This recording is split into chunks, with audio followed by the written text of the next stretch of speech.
मी Digambar Kulkarni त्रिबोध मणिमंत्राच्या YouTube चॅनलवर आपलं मनपूर्वक स्वागत करतो. मागील 2 महिने जी वन वे तेजी चालू होती मार्केटमध्ये, त्या तेजीला आज खऱ्या अर्थानं एक थोडासा विराम लागला आणि आज आपण बघितलं मार्केटमध्ये जवळपास 3% निफ्टी, सेन्सेक्स, बँक निफ्टीमध्ये आपल्याला करेक्शन बघायला भेटलं. कारण एकच होतं, युरोपमध्ये आलेला कोरोनाचा एक नवीन प्रकार, त्यामुळे वाढणारे इन्फेक्शन, अतिशय स्पीडली इन्फेक्शन वाढते, एक कारण होतं. दुसऱ्या साईडला आपण बघायला गेलं तर वॅक्सिनची डेव्हलपमेंट अतिशय चांगल्या गतीत आहे. अमेरिकेत, युरोपामध्ये त्याचं देण्याचंही प्रमाण चालू आहे. त्यामुळं कुठंतरी मनात एक शंका येते की हे ते वॅक्सिनचं मार्केटिंगचा तर प्रकार नाही ना. असो, जे काही आहे, पण तुम्हासाठी, माझ्यासाठी व माझ्यासारख्या आपल्यासारख्या सामान्य लोकांसाठी करेक्शन ही एक गुंतवणुकीची एक चांगली संधी आहे. आपल्याजवळ असलेला जो रिझर्व पैसा आहे तो इतर कोणत्याही सेविंग, फिक्स डिपॉझिटमध्ये टाकण्यापेक्षा शेअर मार्केटमधल्या चांगल्या नावाजलेल्या कंपनीमध्ये जर गुंतवणूक केली तर आपल्याला एक लाँग टर्ममध्ये चांगला रिटर्न्स त्याच्यावर मिळू शकतो. यासाठी या संधी हिरो, कारण आगामी जवळपास 8-15 दिवस आपल्याला हे मार्केटमध्ये करेक्शन परत बघायला भेटू शकतो. त्यामुळे या पिरियडमध्ये आपण जर गुंतवणूक केली तर ती आपल्याला जास्त लाभदायक ठरू शकते. म्हणून आपल्यासाठी आज एक खास दीर्घ मुदतीच्या गुंतवणुकीच्या संधीचा हा व्हिडिओ, आणि ज्यामध्ये चांगले निवडक असे 12 शेअर्स आपल्यासमोर सादर करत आहे. आता यामध्ये गुंतवणूक करायची तर कशी करायची, आपल्याला ही गुंतवणूक ही डिलिव्हरी बेस्ड करायची. या ठराविक कंपन्यांचे शेअर्स घेऊन टाकायचे. पण ते घेताना कसे घ्यायचे, एकदाच ती गुंतवणूक करायची आहे का, नाही, तर ती आपल्याला 4 टप्प्यात करायची. त्यासाठी मी रिकमेंडेशन मांडतानाही त्याचे जे प्राईस आहेत, ज्या शेअरच्या मी आपल्याला सांगतो आहे, त्या प्राईस पण त्या 4 विभागात हे केलेले आहेत. त्यामुळं आपल्याला फायदा असा होतो की एक मार्केट आज परचेस केला आहे आपण एखादा शेअर, एका किमतीला परचेस केला आहे. समजा तिथून मार्केट नाही खाली आलं तर आपल्या त्या गुंतवणुकीवर आपल्याला काही ना काही रिटर्न भेटणार आहे. आणि समजा जर आलं खाली तर परत आपल्याला खालच्या रेटला परत त्या शेअर्समध्ये अजून गुंतवणूक करता येऊ शकेल, ज्याच्यामुळं जी आपली खरेदीची कॉस्ट आहे त्याचा ॲव्हरेज आपल्याला भेटू शकतो. व इन फ्युचरमध्ये आपण ही गुंतवणूक करताना ही 1 ते 1.5 किंवा 2 वर्षासाठी अशी दीर्घ मुदतीची गुंतवणूक करतो आहे. त्यामुळं त्याच्यावर भेटणारे रिटर्न्स हे निश्चितच खूप चांगले भेटतील. तर मित्रांनो, आपल्यासमोर सादर करीत आहे पहिला शेअर ज्याच्यामध्ये आपण गुंतवणूक करू शकता. तो आहे डॉक्टर रेड्डीज लॅबोरेटरी लिमिटेड. फार्मास्युटिकलमधला तेलंगणा बेस असलेली ही कंपनी अतिशय चांगली कंपनी आहे, जिचं वर्ल्डवाईड एक्सपोर्टचा चांगला बिझनेस आहे. मध्ये कोरोनाच्या फेसमध्ये जी मार्केट मोठ्या प्रमाणात प्रचंड पडलं होतं, त्यावेळेस तो जवळपास 2500 रुपयापर्यंत खाली गेला होता आणि तिथून त्यानं चांगल्यापैकी रिकव्हरी करत 5500चा हा यावर्षी टॉप पण लावला. म्हणजे त्याची गुंतवणूक बघा, 2500 रुपयापर्यंत खालीला आलेला शेअर तो 5500पर्यंत रिकवर झाला. म्हणजे किती कंपनीचं चांगलं स्टँडर्ड. तर यासाठी मी बाय रिकमेंडेशन करत आहे. अर्थातच ते 4 प्रकारात करायचं. पहिल्यांदा तुम्ही 5050ला पहिली एंट्री करू शकता. त्यानंतर जर एखादी संधी भेटली तुम्हाला, खाली आला, तर 4800ला परत त्याच्यात गुंतवणूक करू शकता. तिसऱ्या वेळेस जर खाली आला तर 4600 आणि त्याच्यानंतर 4540.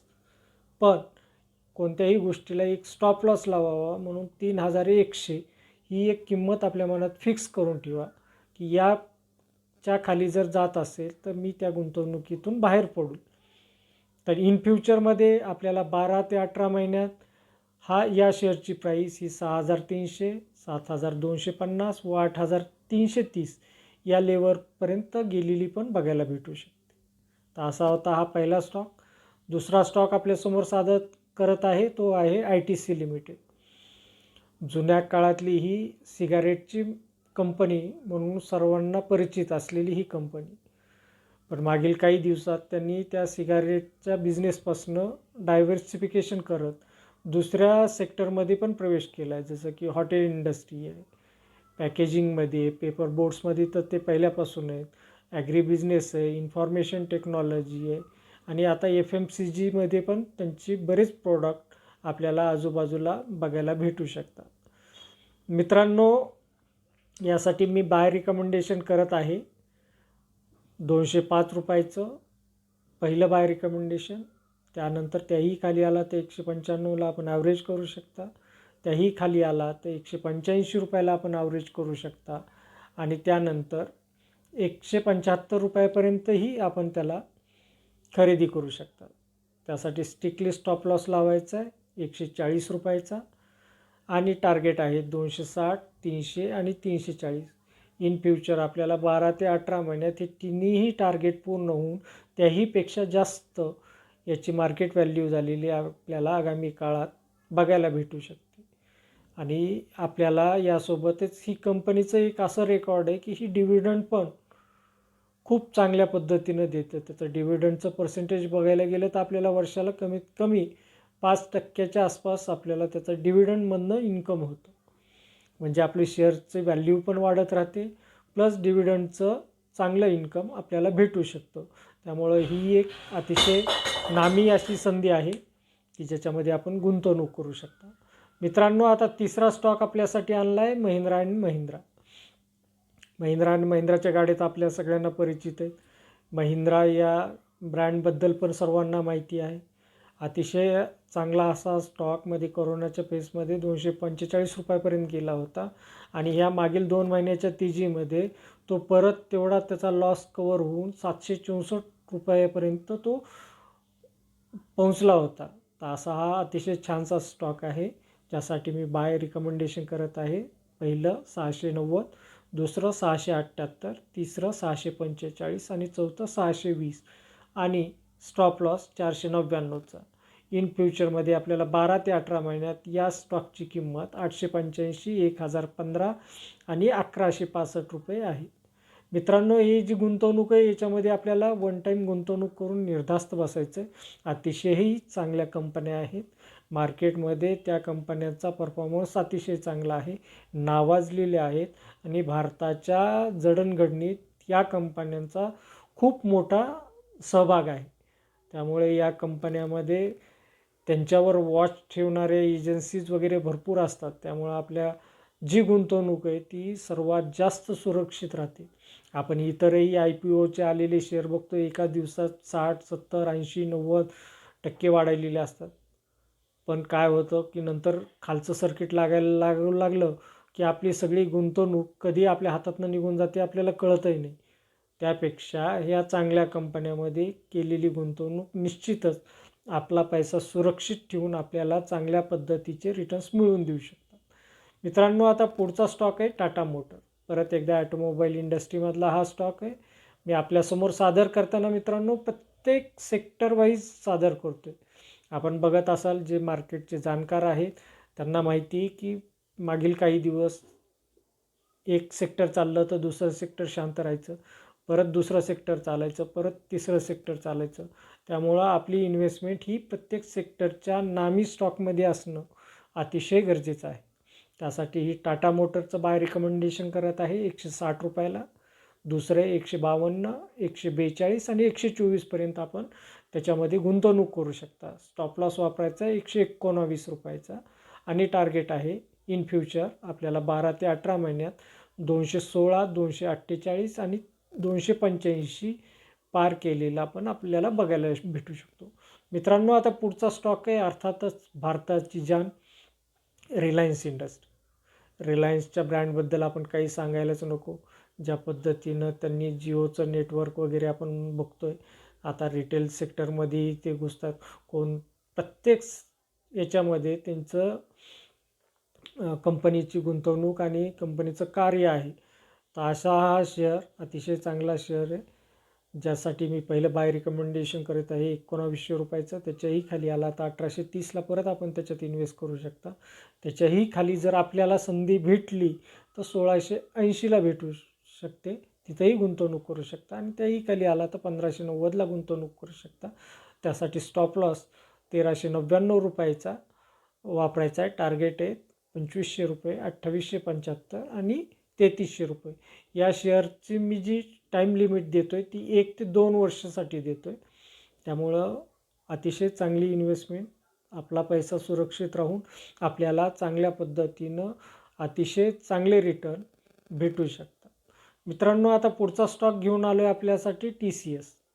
IT सेक्टरमधली ही दिग्गज कंपनी, अतिशय सर्व जगात त्यांचा बिझनेस एक्सपांड झालेला आहे, सगळीकडचे कामं चांगली आहेत अशी ही कंपनी. आणि शेअर्ससाठी मी पहिलं बाय रिकमेंडेशन करत आहे 2810 रुपयाला. हे जे मी बाय रिकमेंडेशनच्या जे किमती काढल्यात ना, ते आजच्या मार्केटची क्लोजिंग प्राईसनुसार काढलेले आहेत. म्हणजे तुम्हाला अतिशय स्वस्त व्हॅल्युएशनमध्ये पहिली गुंतवणूक करण्याची संधी भेटणार आहे. आणि त्याच्याही नंतर जर खाली आला तर तुम्हाला परत त्याच्यामध्ये परत गुंतवणूक करण्याची संधी पण भेटू शकते. त्यामुळे पहिलं बाय रिकमेंडेशन TCSसाठी 2810चं आहे. त्याच्यानंतर 2710, 2630 आणि 2570. आणि स्टॉप लॉस आहे 1750 रुपयाचं. करोनाच्या मोठ्या फेसमध्ये तो 1506 पासून परत 2900 रुपयापर्यंत वापस आलेला आहे. किती चांगली कंपनी आहे. आणि जरी उद्याच्याला एखादी काही मार्केट कोसळलं हे झालं तरी या शेअरची कॅपॅसिटी की तो लॉस आपला रिकवर करून आपल्याला चांगले रिटर्न देऊ शकतात. आणि त्यासाठी टार्गेट आहे 3560 रुपये, 4100 आणि 4710 रुपये. मागील काही दिवसात फॉरेन इन्व्हेस्टरनं अमोपपणे आपल्या भारतीय कंपन्यांमध्ये इन्व्हेस्टमेंट केलेली आहे. निश्चितच त्यांचाही अभ्यास काही कमी नाही. ते इन्व्हेस्टमेंट करतात तर ते काही लॉस करण्यासाठी करत नाहीत, त्याच्यावर निश्चितच त्यांना रिटर्न्स पाहिजे असतात. आणि चांगले रिटर्न हे सध्या आपल्या भारतातल्या कंपन्या देऊ शकतात असा त्यांचा विश्वास आहे. त्याच्यामुळंच मागील 2 महिन्यात त्यांनी 1,00,000 करोडपेक्षाच्या जास्त गुंतवणूक केलेली आपल्याला बघायला भेटू शकते. मित्रांनो, आता पुढचा स्टॉक आहे सन फार्मास्युटिकलचा. फार्मामधली ही कंपनी अजून एक आपल्यासाठी घेऊन आलो आहे, ज्यासाठी बाय रिकमेंडेशन करत आहे 554 रुपयाचं. दुसरं आहे 532, तिसरं आहे 528 आणि चौथं आहे 498 रुपयाचं. स्टॉप लॉस मेंटेन करायचा आहे 398 रुपयाचा. आणि टार्गेट आहेत 718, 826 आणि 950 रुपये. अतिशय सुंदर अशी ही फार्मामधली कंपनी आहे. आणि आपल्याला आगामी काळात 1 ते 2 वर्षाच्या या पिरियडमध्ये आपल्याला अतिशय छान रिटर्न मिळवून देऊ शकते. मित्रांनो, आता पुढचा स्टॉक आणला आहे NTPC.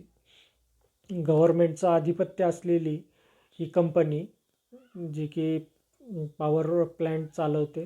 त्या पॉवर प्लॅन्टच्या गुंतवणुकीत आपण जर केला तर आगामी काळात जर सरकारनं काही निर्गुंतवणुकीचे वगैरे काही निर्णय घेतले तर त्या काळात आपल्याला या शेअरमध्ये चांगल्यापैकी रिटर्न्स मिळू शकतं. त्यासाठी बाय रिकमेंडेशन करत आहे 96 रुपये पहिलं. दुसरं आहे 92 रुपयाचं. त्याही खाली आला तर 88 रुपये आणि त्याच्याही खाली आला तर 84 रुपये. अतिशय शांत असलेला हा शेअर, जास्त वर खाली न करणारा पण दमदार अशी असलेली कंपनी, ज्यासाठी स्टॉप लॉस 69चा स्ट्रिक्टली वापरायचा आहे. आणि इन फ्युचर आपल्याला त्याची किंमत 130, 150 आणि 173 रुपयापर्यंत गेलेली बघायला भेटू शकते. मित्रांनो, आता पुढचा स्टॉक आहे housing development corporation HDFC. HDFC bank आणि HDFC असे 2 प्रकार आहेत. जे नवीन लोक आहेत ते एखाद्या वेळेस त्याच्यात कन्फ्यूज होऊन जातात, म्हणून सांगतो की हाऊसिंग डेव्हलपमेंट कॉर्पोरेशन ही केवळ लोन देणं घेणं, डिपॉझिट स्वीकारणं या पद्धतीचे काम करते. आणि HDFC बँक ही बँकिंग आहे, जिथं आपण सेविंग अकाउंट ओपन करू शकतो, फिक्स डिपॉझिट ठेवू शकतो, हाऊसिंगची लोन काढू शकतो. पण ह्या 2 कंपन्या पण यांचा मूळ एकच आहे. तर यासाठी मी बाय रिकमेंडेशन करत आहे पहिलं 2400 रुपयाला, दुसरं 2280ला, तिसरं 2160ला आणि चौथं 2060ला. आणि स्टॉप लॉस वापरायचा आहे 1699 रुपयाचा. इन फ्युचर आपल्याला 1 ते 2 वर्षात या शेअरची किंमत 3000, 3450 आणि 3970 रुपयापर्यंत गेलेली पण बघायला भेटू शकते. मित्रांनो, आता दुसरी आहे HDFC बँकमधली. अतिशय बँकिंग आणि जे जुने लोक आहेत त्या प्रत्येकाच्या अतिशय सक्सेसफुल इन्व्हेस्टरच्या पोर्टफोलिओमध्ये हा स्टॉक निश्चितच असतो, आपल्याला बघायला भेटतो आणि त्याचे रिटर्नही तो कधीही चांगले देतो. काही एखादी बॅड न्यूज जरी आली आणि तो पडला, समजा 8% पडला, 10% पडला, 12% पडला, तरी हा शेअर तो लॉस आपल्याला एक 8-15 दिवसाच्या किंवा महिनाभराच्या काळात रिकवर करताना बघता येतो. त्यामुळं हा शेअर आपल्या पोर्टफोलिओमध्ये असावा असं मला वाटतं. त्यासाठी पहिलं बाय रिकमेंडेशन आहे 1380ला, दुसरं आहे 1340ला, तिसरं 1290 आणि त्याहीपेक्षा जर खाली आपल्याला जर खरेदी करायला संधी भेटली तर 1260 रुपयापर्यंत. आणि स्टॉप लॉस वापरायचा आहे त्यासाठी 1009 रुपयाचा. टार्गेट आहे 1763, 2027 आणि 2331. मित्रांनो, आता कोरोनासारखी एवढी मोठी बॅड न्यूज तर येणार नाही की ज्याच्यामुळं जसं मधी मार्केट एकदम निफ्टी 12,400हून 8,000च्या खाली गेला होता, अशी शक्यता म्हणजे त्याचं प्रमाण कमी आहे की येऊ पण शकते. आपण इन फ्युचर काय घडेल, 1 वर्षभरापूर्वी आपण कोरोनाचं नाव पण आपल्या मनात कधी डोक्यात विचार आला नव्हता, तशी परिस्थिती आपल्याला मागील काही दिवस वर्ष झालं बघायला भेटली. तसं काहीही घडू शकतं, पण तरीही आपण आजच्या परिस्थितीत असं धरूया की मार्केट जास्त खाली जाणार नाही. अशा पद्धतीने हे तुम्हाला बाय रिकमेंडेशन दिलेत. याच्याही नंतर जर त्याच्याही खाली आला तर कुणीही गुंतवणूक करू शकतं, पण आपल्यासारखा सामान्य माणूस चालत्या याच्यामध्ये प्रभावामध्ये राहणं कधीही चांगलं असतं. मित्रांनो, आता पुढचा स्टॉक आहे इन्फोसिस. IT मधली ही दिग्गज कंपनी, ज्यासाठी मी बाय रिकमेंडेशन करत आहे 1180. दुसरं आहे 1130. त्याही खाली आला तर 1074च्या आसपास आपण खरेदी करू शकता आणि त्याही खाली आला तर 1020पर्यंत आपण याला खरेदी करू शकता. आणि त्यासाठी स्टॉप लॉस लावायचा 891 रुपयाचा. आणि इन फ्युचर आपल्याला टार्गेट बघायला भेटू शकतात 1488, 1711, 1968 किंवा त्याहीपेक्षा जास्त. मित्रांनो, आता शेवटची कंपनी अर्थातच सर्वांना माहिती आहे स्टेट बँक ऑफ इंडिया. भारतीय बँकिंगमधली दादा बँक, ज्यासाठी मी बाय रिकमेंडेशन करत आहे. पहिलं आहे 250, दुसरं 238, तिसरं 226 आणि चौथं 210. त्यासाठी स्टॉप लॉस स्ट्रिक्टली यूज करायचा 178 रुपयाचा आणि टार्गेट आहे 340, 390, 448. मित्रांनो, अशी ही 12 स्टॉक चांगल्या कंपन्या आपल्यासमोर सादर केल्या आहेत. बरेच मित्रांनी मागील काही दिवसात खूप अकाउंट ओपन केली आहेत. त्या लोकांना, नवीन लोकांना शेअर मार्केटची तितकीशी ओळख नाही, त्यामुळं मी आपल्यासमोर एक चांगल्या कंपन्यांची अतिशय आपली गुंतवणूक सुरक्षित राहील या दृष्टीनं हे 12 शेअर्स आपल्याला सुचवले आहेत, ज्यामध्ये आपण दिलेल्या किमतीचा स्वतःचा अभ्यास करून त्या शेअरची माहिती काढून आपण याच्यात गुंतवणूक करून चांगल्या पद्धतीनं कमाई करू शकतात आणि आपली इन्व्हेस्टमेंट सुरक्षित ठेवून धनवृद्धी करू शकतात. अशा पद्धतीनं मी अजूनही बरेच चांगले चांगले पर्याय आपल्यासमोर सादर करणार आहेत. काही पर्याय हे शॉर्ट टर्मसाठीचे आहेत, काही लाँग टर्मसाठीचे आहेत. अशा या संधी आणि येणाऱ्या बजेटपूर्वी जी शेअर मार्केटमध्ये चांगल्या चांगल्या कंपन्यात खरेदी बघायला भेटते, अशा कंपन्यासाठी पण एक स्पेशल व्हिडिओ मी तयार करत आहे, ज्याच्यामुळं आपल्याला त्या कंपन्यांची ओळख भेटेल, ज्याच्यातनं तुम्हाला त्याची काय फेस व्हॅल्यू आहे, काय टी वीक हाय लागलेला आहे, कितीपर्यंत तो शेअर गेला होता, कितीपर्यंत खाली गेला आहे आणि सध्या काय चालू आहे, या सर्वांची थोडक्यात ओळख व्हावी म्हणून हा माझा प्रामाणिक प्रयत्न आहे. तर मित्रांनो, माझ्या या व्हिडिओला लाईक, सबस्क्राईब आणि शेअर करायला विसरू नका. धन्यवाद.